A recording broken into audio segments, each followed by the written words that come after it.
Living in a motorhome in some ways is like living in a stick and brick home. Ants sometimes come to visit and they will just move right on in. This video is how we deal with the little pests. We received no compensation for the use of or mention of products or companies in this video. Seeing one ant is a hint that there are more someplace else.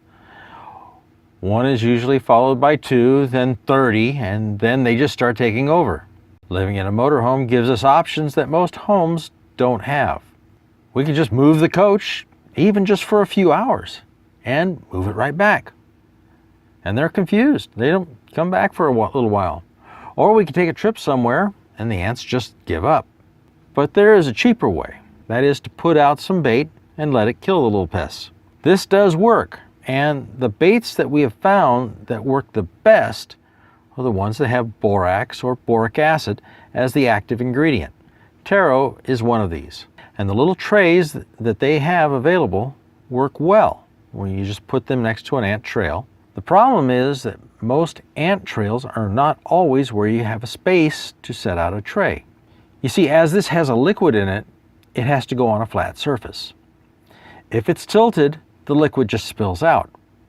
Also, the liquid in the tray will start to dry out within a day or two when you have 90-degree plus temperatures that you're dealing with.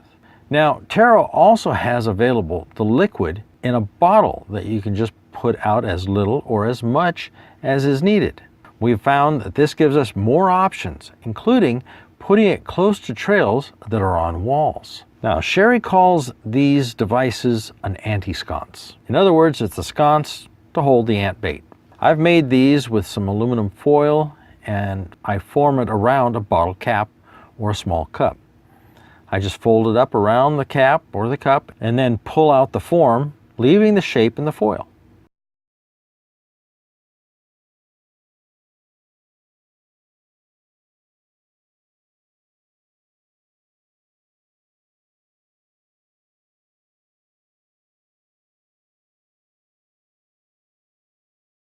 Then I just add a little cellophane tape to the foil, and now I have my anti-sconce.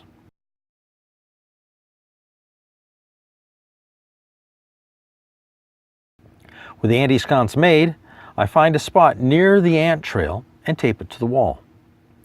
Then I'll pour the liquid bait into the anti-sconce, dribbling it on the wall next to the anti-sconce.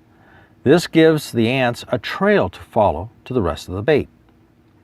As you can see, when the ants become aware of the bait, they stop everything else and start eating the bait, and then they take it back to the colony and feed it to the rest.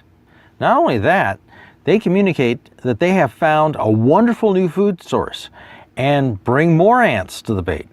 When this happens, the ants start to disappear from other areas of the coach. They are so into this stuff that they'll literally clean it off the wall and empty the anti-sconce. When I see that they've emptied it out, I refill the anti-sconce and let them have some more. This may seem to be opposite of getting rid of the ants, but after a few hours, they start to disappear. And in a day, they're gone and stay gone for quite a while. We like this method because the bait doesn't smell bad. It has no chemicals that Sherry is sensitive to.